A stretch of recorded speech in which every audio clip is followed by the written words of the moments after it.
All right, now we can get into the 3x3 segment. We got, coming into the season, we got 3 underrated players, 3 overrated players, and 3 players likely to be traded. We'll start with the underrated players.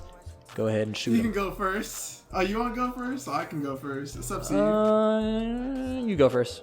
You can go first. All right. My first player, I got John Wall. Yes, John Wall. Okay. I love, man. You know I've been a big fan of John Wall. That's your guy. But as my guy, I mean, last time we seen him play was with Houston when he averaged 20 points, 7 assists, and 1 steal, which is pretty decent.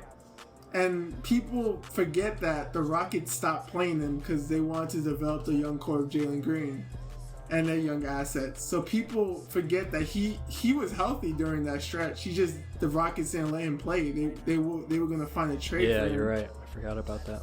So I think John Wall is going to bring more so like a passing. He's going to be he's already a great passer, but you're talking about a guy averaging 9 assists for his career, which is impressive.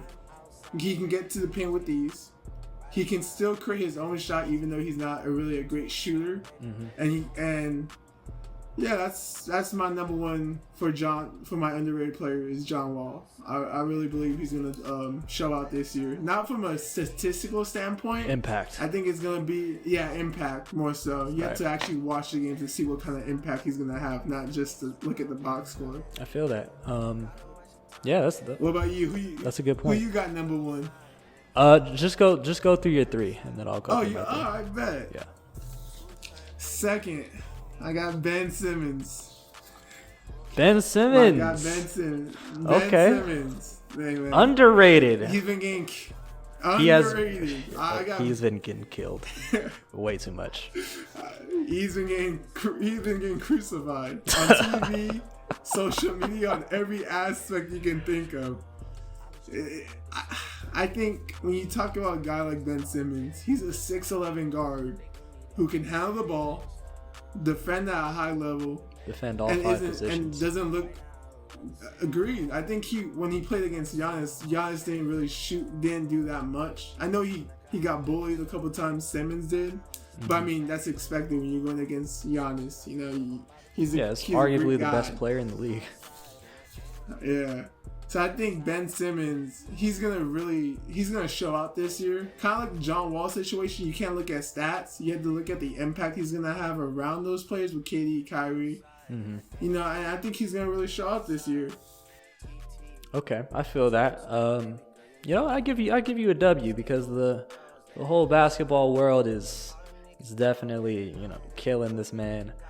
And everybody kind of forgets what he actually does, and they focus on what he can't do. Yeah.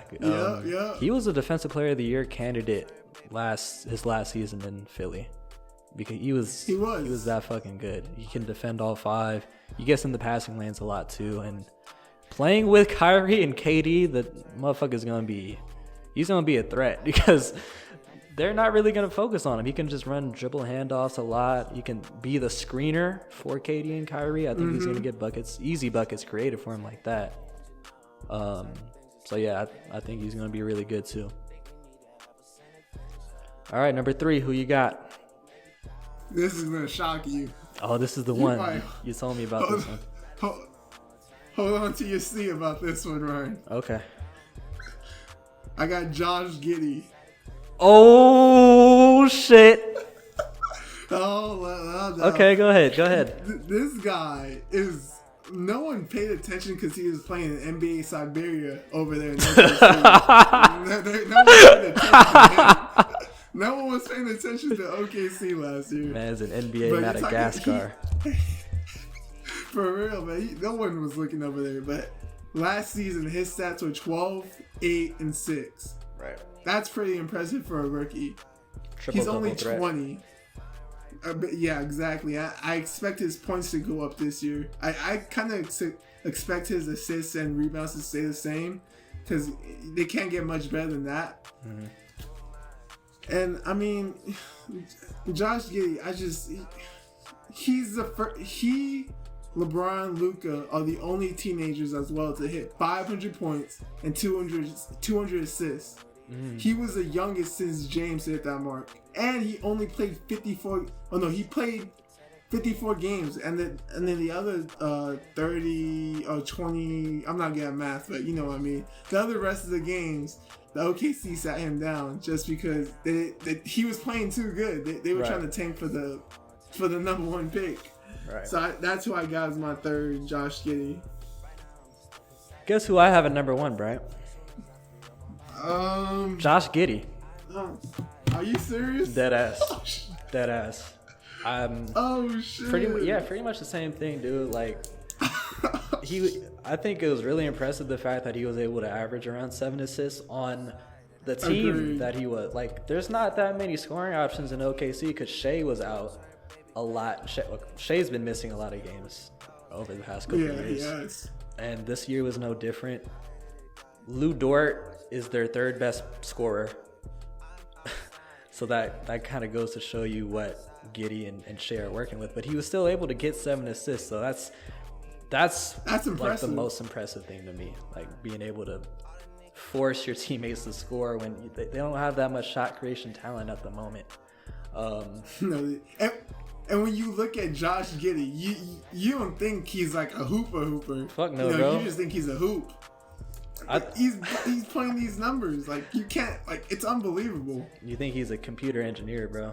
Like when you see his face, but that man's a hooper. And I heard his jump shot, like his form got a lot better. And I saw in like the highlights of one of his preseason games, he was lining it up from downtown, like off the dribble too, not just catch and shoots. So this might be a big year to kind of turn heads around the league and bring some notoriety to his name. I'm pretty sure he was all NBA first team last year, but still people are kind of sleeping. Anyway, number 2 is another sophomore now. He was a rookie last year. Orlando Magic's Franz Wagner. Oh, okay. Also in NBA Siberia. Nobody fucking pays attention to the Orlando Magic. Like, before they traded Vucevic, they would get the 8 seed like every year, and they'd get bounced in the first round, so that would be how they were irrelevant. Like, they'd just be in that NBA purgatory, like too bad to compete, but too good to tank for a top pick. Mm-hmm. Now they're tanking and they're bad, and still like people aren't watching the Magic. Magic actually have a lot of talented players, and Franz Wagner, he's like an all-around dude. He does a little bit of everything. He's got good size, so he's really versatile. He's like 6'7", 6'8". He moves really well, so that gives him a lot of versatility on the defensive end. Coming out of the draft, I read a lot of marks that he had some upside as a playmaker. He was a high IQ passer, and he showed that in his time in the NBA in his first season. And he's got a really smooth game. He's got good footwork, driving to the rim. He has a lot of Euro and hop step finishes. He's really controlled. If you see him play, he doesn't look like a rookie out there. In the games I actually saw play. The games that I saw the Magic play, because I had League Pass, they're not going to be on national TV. Yeah, Franz Wagner really impressed me last year. I'm pretty sure he made All NBA first team, at least second team. But I think you might be right. Really I think, What was his assist? Do you know how many assists he averaged last season? I think it was like 2 or 3. But you got to take into account, like, you know how many guards are in Orlando? Yeah, you got a ton of guys actually. Bro, fucking Cole. They're trying to develop the guy that they picked before Franz, fucking out of Gonzaga, Jalen Suggs. Oh my God, that man. They got Jalen Suggs. Jesus. He was Markelle Fultz. Markelle Fultz came back later in the year. They also have RJ Hampton, who got some run. Oh, I forgot about him. Yeah, 2.9 assists, but he was just making high IQ plays, and the ball wasn't in his hands as much. So I think that was a good mark for him, and I think it's gonna go up this coming season too. I like that one, Frank. Yeah, I like that one. That's a good one. And my last one. Give it to me. I forgot I think he's from Lithuania actually. Lithuania. Jonas Valanciunas. Oh my God. Dude, he was nice last year. He was, but he was playing kind of the same situation Josh Giddey and Frank Wagner was at NBA Siberia. What? Yeah. What? How is Jonas Valanciunas in NBA? What? Oh wait, my bad. No, my bad. I'm thinking about a different. He's in New player, Orleans. No, my bad. Who are you thinking of? I don't know who I was thinking about, but I forgot his name. But I thought you were talking about someone else because the name sounds so similar. But my bad. I'm trying to think of. Okay, well. Anyway, we're just gonna ignore that. JV, that man started shooting threes these past couple of years, and he actually shot it at 36% from out there. 18 a game, 36% from three, 11 boards.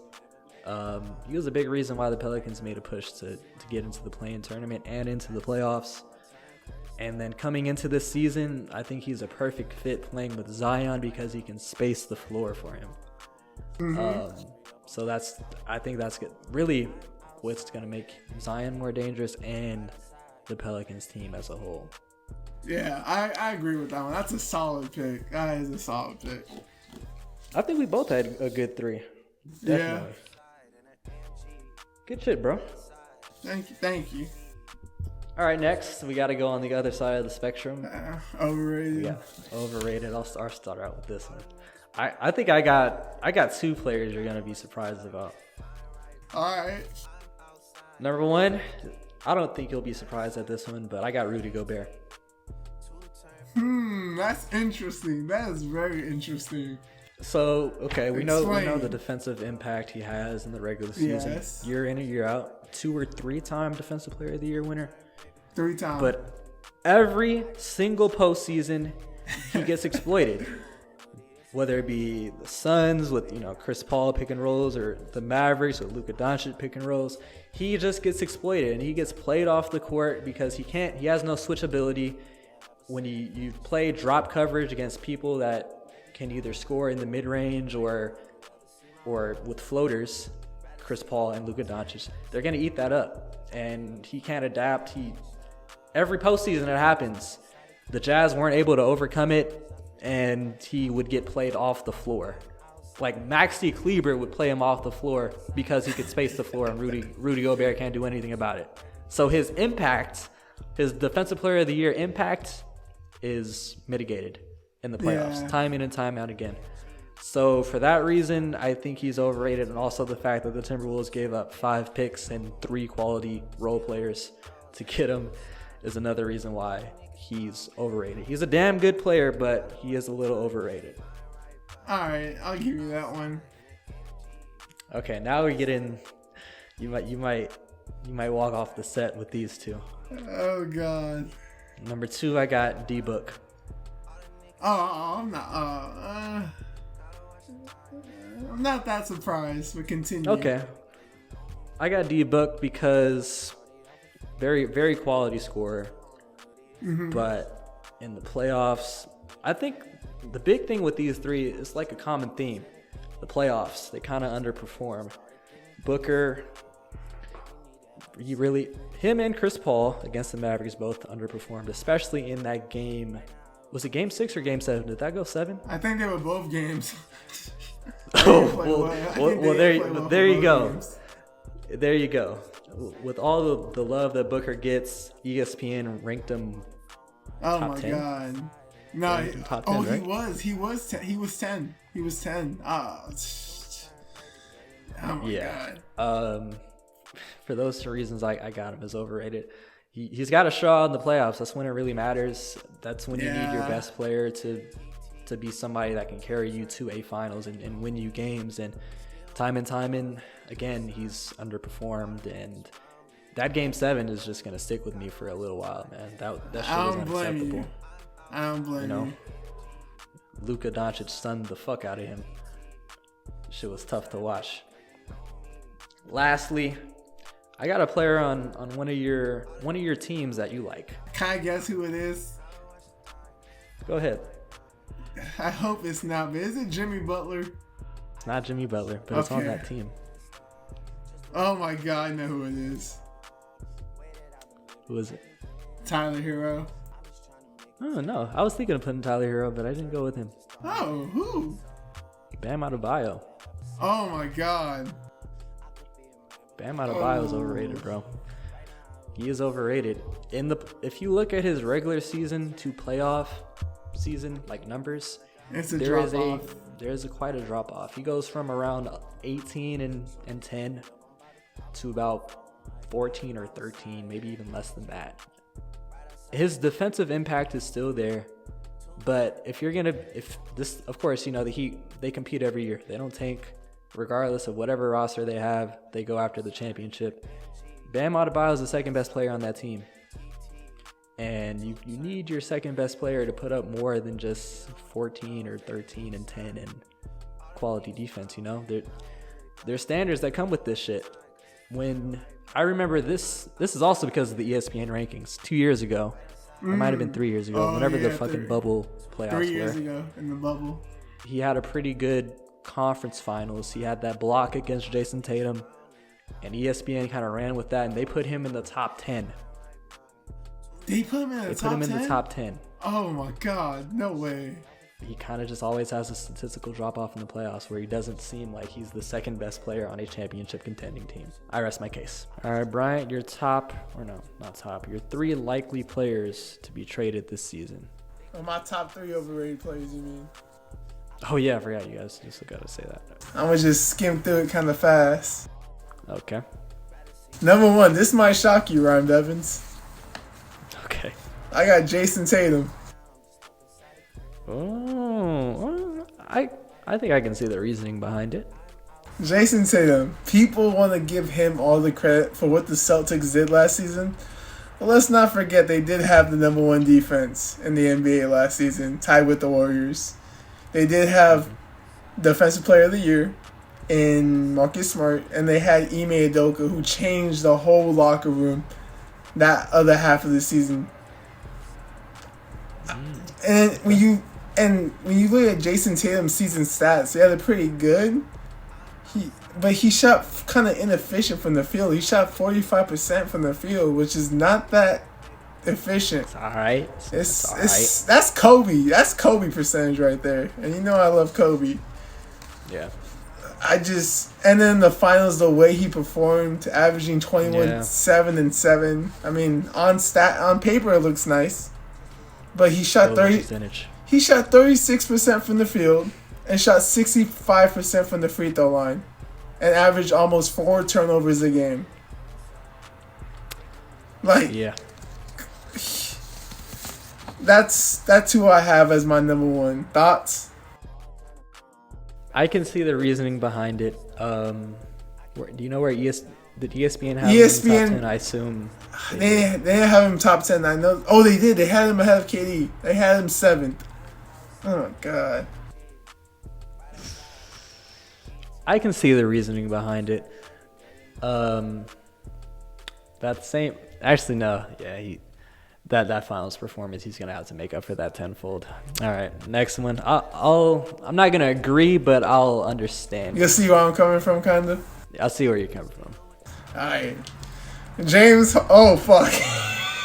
Well, you know who my number 2 is. This is James Harden. Oh James Harden, my goodness, this man. Let's hear it. I don't even know what to say. This man in the playoff looks slow as a snail. I don't know at where he's at this point, if he wants to be a scorer or if he just wants to be a playmaker at this point. What I saw from the playoffs last year, he lacked aggression. He doesn't seem to have that scorer's mentality no more. He was way too passive in the playoffs. And it's just not that. It's that he's 33 years old. And we saw his age last year.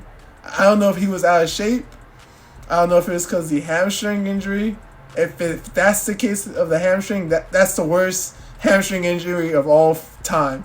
I'm not going to lie. That's like the worst hamstring injury of all time. Because there's no way, Ryan.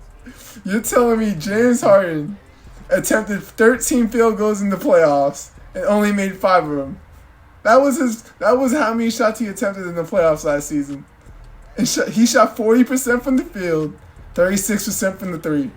And you know why he shot that decent from the three? Because he didn't shoot that much. He was too passive. He can't get past his defender no more. And he can't even create some separation off his step back no more. That's a big concern if I'm the Sixers. And they gave him a 2-year extension, which I mean I kind of understand because you did trade away Ben Simmons and you don't want to feel like you lost Simmons for nothing. But that's who I have as number 2. What's your thoughts on that? It's kind of similar to my thoughts on the Tatum one. I can see it. I can see it. Where we were expecting the Harden Embiid dynamic duo to kind of run rampant in the playoffs last year, and it didn't. No, it did not. At the same time, I do want to say, given a full off season together and potentially Harden in shape, maybe he can have a bounce back. Maybe. Yeah, I think it's similar to my thoughts on your Jason Tatum pick. All right. I won't say overrated, but I'll say he ranked 11th He ranked 11th this year in ESPN's ranking. He was ranked ahead. Fuck no! What the hell? He was ranked ahead of my guy Jimmy Butler. Okay, yeah, overrated. That's why I kind of have him in this list as well. Okay, that's valid. I didn't see that, I guess, or I just missed it. That's valid then, yeah, I agree. All right, and my last player, can you guess who it is, Ryan? You've been critical of this player. I've been critical of this player. I've been critical of this player. You mentioned him a couple days ago when we were online. Did I? Tyler Hero? Mm-hmm. Yeah, okay. Tyler Hero. Nope, it wasn't Tyler Hero. Oh, it wasn't Tyler Hero. Okay, who is it then? Tobias Harris. Oh, Tobias Harris. Oh, man. The most inconsistent player of all time. He's just the contract they offer him is absurd. Yeah, also one of the best bank robbers of all time. That man took the vault, bro. God damn. Shout out to his agent, bro. Really? Fucking agent really? In 2019. I mean, jeez, man. In my opinion, he overthinks too much. He leans to slow decisions on the court. He doesn't have the highest basketball IQ. And some of the shots he takes, you can honestly say they are questionable. Yeah. 5 years for $180 million. That's just that contract's ridiculous. It's absurd. If I'm not mistaken, I think they chose him over Jimmy Butler. If I'm not mistaken. Yeah. Not only him, they chose him and Josh Richardson over Jimmy Butler and JJ Redick, who were two players that fit with Joel Embiid perfectly. And Ben Simmons, because JJ Redick, his impact on that 76ers team goes overlooked because he was the perfect player. He was the perfect player to kind of make it fit between those two. Yeah. But they chose Josh Richardson, who didn't have a 3-point shot at the time, and Tobias Harris. But that's who I have as my third. I got Tobias Harris. Yeah, I can see that. He's not a playmaker at all. No, he is not. Like at all. He's really only looking to score. His inconsistent is a good characterization of him, especially in the playoffs. Yep. Definitely can't really rely on him as your third option. Well, he's not the third option anymore because Tyrese Maxey's on the scene, so maybe he's the fourth option at this point. He's the fourth option making $40 million. That's just absurd, dude. $40 million. Like, is this the last year of the contract? No, I think because he signed it. 2019. Yeah. Oh man. Well, shout out to Tobias Harris. Shout out to his agent. He should be treating his agent to dinner every Saturday. $40 million, man. Last section of the 3x3. 3 likely players to get traded this season. You can start this one. Well, first, it's kind of obvious. I got Russell Westbrook. Oh. There's all this speculation about him not being wanted with the Lakers, and I feel like the Lakers kind of need to trade him as well. There's so much drama surrounding him. That's who I have as my first player, Russell Westbrook. Do you want me to explain who I think he's gonna get traded for, or? No, you don't have to do that. All right, so you don't have to do that. I got Russell Westbrook as my first player. Second player might shock you a little bit. I got Jordan Clarkson. Just because the Utah, they basically traded the whole team away for a bag of chips. Well, not a bag of chips, but a ton of a ton of picks. You get what I'm saying? A ton of picks. Yeah. But I mean, at this point, they're trying to rebuild. Jordan Clarkson, maybe they can get a first round pick for him. He is a solid offensive player, so he does bring some value to a playoff team. And then my last player, I got Mike Conley. Now, Mike Conley, his contract is absurd. I think last year he signed a 3-year, $58 million guaranteed, and he's making $22 million a year. Which, if I'm just Utah, I'm just trying to get anything for him, a pick, anything, because there's no way I'm paying Mike Conley $58 million guaranteed. I'm not paying that, so I'm trying to find a way to trade him for anything, at least. Oh, you're right. Yeah, it is a 3-year contract that he signed. That's absurd. Sheesh. I think he signed it last season too, right? If I'm not mistaken. Season. Last season was the first season of it. It's got 2 years left. Oh my god. On the contract. Who you got? So I kind of cheated on mine. Well, I'll tell you why. But all right. First, I lumped these two together: Buddy Hield and Miles Turner. Oh yeah, okay. I had that on my list too. Yeah, because it's a similar thing to the Jazz. The Pacers are rebuilding. They have Buddy Hield and Miles Turner as their most attractive assets to playoff teams. Miles Turner, stretch big that can protect the rim, and then Buddy Hield's a fucking sniper. Every team wants that. They're also linked to the Lakers. I was gonna throw Russell Westbrook in there, but seems too obvious. But I don't really see a team trading for him. I don't see the Pacers the Buddy Hield, Miles Turner for Russell Westbrook and a pick. You don't see that happening? Nah.